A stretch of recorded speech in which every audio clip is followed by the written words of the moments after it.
Parang yung tamis niya nagka-caramelize na, parang ganun. Masyado na siyang Junay. Ay, wow. Sweet. Wow. Parang hindi. Totally opposite. Durian ka eh. Hi guys! And welcome back to our channel today. Oh my we're gosh, doing- bumalik na talaga yung dati kong voice. Ay, talaga ba? Paano yung... So for today's vlog ay bumili tayo ng prutas at kakainin natin to. We have 1 kilo of lanzones for 60 pesos. And... magkano nga to? Hindi nyo alam. I forgot ko. 1, 4, 6, 12, 24 ang kilo. 24 ang kilo ng mangosteen or MS3. Yes. Kasi kakapalengke pa lang natin sa Bangkerohan, Davao City. And we also have rambutan na ang kilo ng rambutan ay... Hala, nakalimutan ko magkano yun. Basta ayon, season kasi ng prutas dito sa atin and Basta, ang binayaran natin yung MX3 with rambutan is 45. Oh, so, compute mo na lang.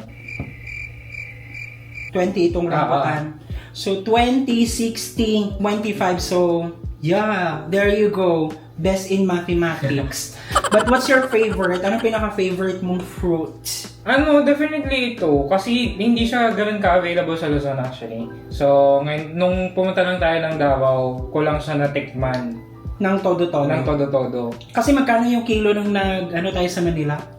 I don't know, nasa 200 yata. 200 pesos. Ang isang Hindi nyo na kilo. maalala. Yan! Hop.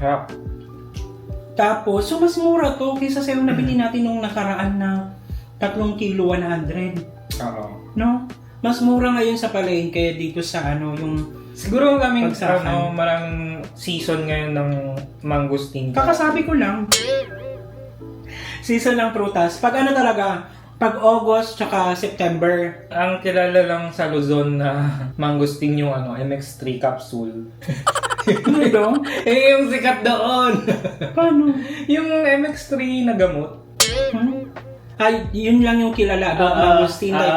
Pag normally, pag taga Luzon ka talaga, you're not familiar kung anong itsura ng pinaka-prutas. Kumbaga, yung gantong itsura niya sa books or sa internet lang siya makikita. Yung parang isa-search mo to, ganyan pala itsura niya. Parang gano'n. Hindi talaga siya So, mukbang ito, ibig sabihin, kailangan natin ubusin lahat. Wow! Hindi po ito part ng ano yung sa Kidapawan? Timpo po. Hindi po namin to nakuha sa Kidapawan. Saan sa?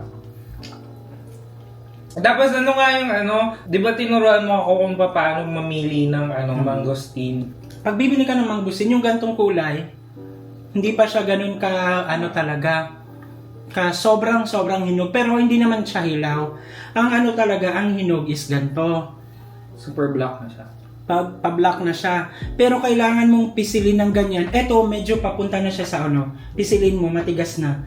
So mga after kasi, ang maganda niyan kapag bibili ka, pisilin mo konti. Kung medyo may lambot pa yun, pwede. Hinog na yon. Kapag pinisil mo ganyan, wala kang mapipisil, sobrang tigas, wala na yun. Overripe or wala, sira na talaga, hindi mo na siya mamumukbang. Sa tingin mo, bakit mas maraming fruits sa Mindanao part compared sa Luzon? I think it's the yung lupa. Siguro nasa din, sa climate. Oo, kasi sobrang bilad sa araw dun sa Luzon. Tsaka kulang sa irrigation. Whereas dito kasi maraming At saka may mga bundok-bundok din na pwede, kumbaga highland na area is accessible para magtanim. Even let's say yung Kidapawan, yung makilala, nasa talaga sila, nasa taas ng bundok. Ito din, Lanzones din, medyo mahal din siya sa Luzon, di ba? Sa Manila. Di ba? Yes, comment down below guys, magkano ba ang kilo ng mangosteen, ng lanzones at rambutan sa inyo? At saka, pag bumili ka ng Lanzones sa Manila, wala kang masyadong choice. Kung Kundi yung palata na. Oo, kung kunwari, yun lang yung available doon, hindi mo siya matatanong kung duko ba siya, lungkong ba siya, or native ba siya.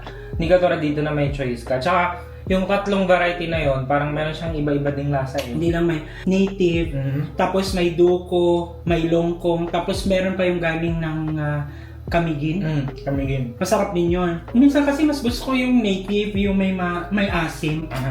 Pero ang pinaka ano talaga na parang naghahalo yung tamis tsaka yung asim na sakto yung timpla. Yung kamigin. Di ba yung parang, minsan kasi yung tamis lang yung nalalasahan mo, boring. Like, parang sa isang relasyon, kailangan mo rin talaga ng ano, minsan may spice, may away, ganyan. Ang talaga ba? Like kayo ba?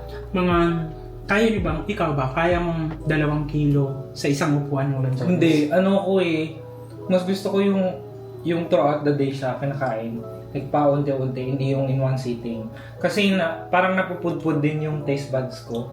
Na parang nag-stay yung kunwari, di ba, masyadong matamis or maasim. Parang ano ba yun, napupondo, nasa-saturate masyado. Alam ko kaya mo. Alam mo kung bakit?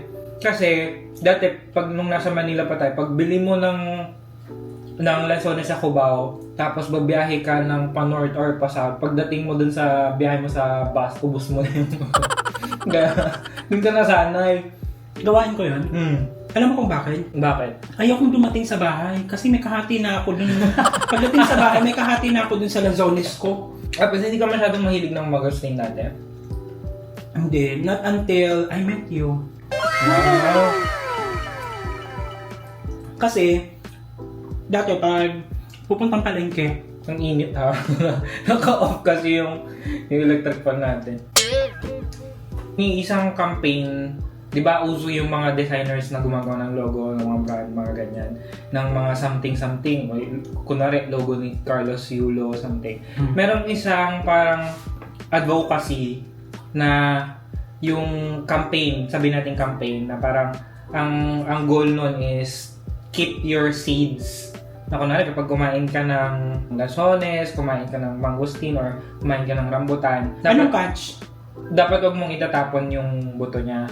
Parang gusto ko siyang gawa ng design ng brand campaign pag meron akong ano. Kasi ang ganda ng ano niya eh. Ganda ng aim niya. Somewhere be far pang mga ganun sa government agency. Is it a campaign? Is it a like? It's a campaign. No, is it like a contest or what?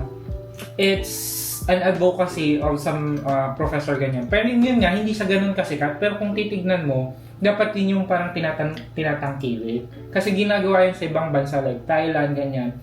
Na pag meron silang buto na kinakain, kinikip nila yung buto, tapos pinapatuyo, tapos later on, it's either ibibigay nila yon or itatapon sa mga daan, sa mga bukid, ganyan. Para lang mag-grow ulit yung mga fruit-bearing trees, di ba? It's about being sustainable. Siguro yung advocacy niya is para malasan din yung mga basura, ganyan. Yung kalat. So feeling ko, pag kunwari pumunta sa Pangasinan, yun yung i-adapt kong advocacy. Char! May plano ka bang sumali sa mga Misters, ganyan? Hindi naman. Like, parang yung, it's good to have something na yung parang ginagawa mo siya sa buhay mo, ganyan. Tapos later on, pag i-interviewin ka na, ano advocacy mo? Meron kang masasabi kasi yun yung ginagawa mo sa buhay mo. Parang, Bakit ka tatanungin sa advocacy mo? kunwari, di ba? Kunwari, if ever you wanted to, like, run a position, ganyan. May plano maging politiko. Hindi naman. Ako kasi, ang advocacy ko is to adapt yung mga unloved na individual. Kailangan maging mayaman ka na. Ang daming mga unloved ngayon. Hindi, matagal ko nang ginagawa for 10 years. Uy, tikman naman natin yung rambutan. So yan, rambutan. Hindi kasi ako masyadong nasa-satisfy sa rambutan kasi. Nakagat ko yung buto, diet. Ganun. Hindi ko din alam kung paano kumuha ng rambutan eh. So, kinuha ko na lang yung mga pula-pula. Which is, naman, okay naman siya. Ano ba bang available na fruits dito sa Davao? Durian. Durian. Meron ding langka. May langka din, no? May langka din, pero hindi ganun kaano. Yun ang rare suha? dito. No, yun ang rare dito yung langka. Suha, suha. Isa sa mga best Pero ngayon, hindi ngayon season ng suha kasi pag pumunta ka ng palengke, normally, pag season talaga na sa 70, 60 per kilo. Pero ngayon, pag nagtatanong ako, 130. Pero ang strategy dyan, pag nagtanong ka sa isa, pag sabihin niya 130, 140, ano ka agad, back out.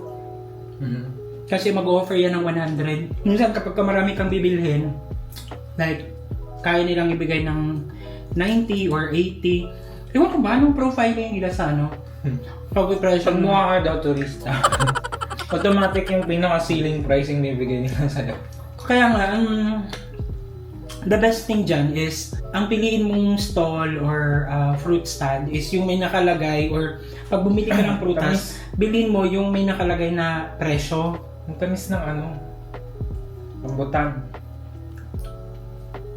Marang ba, okay sa'yo? Sa akin kasi hindi ko siya masyadong gusto. Kasi, masyadong... Ang isa, kaya, isa. Ganyan. Masyado na siyang matamis. Yung alam mo yung sobrang... Parang yung tamis niya nagka-caramelize na. Parang ganun. Masyado na siyang Junaid. Ay, wow. Sweet. Wow. Parang hindi. Totally opposite. Durian ka eh. Ikaw kung prutas ka, marang ka be. Bakit? Malambot, malamya, Ganun ba? lata. Durian ka. Bakit? Mabaho pero masarap. I like it. Totoo.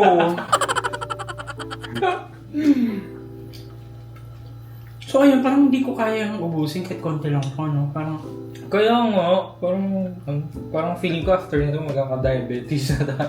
feeling ko nito, sisiat na ako. Pero ang saya lang na super accessible ng fruits dito.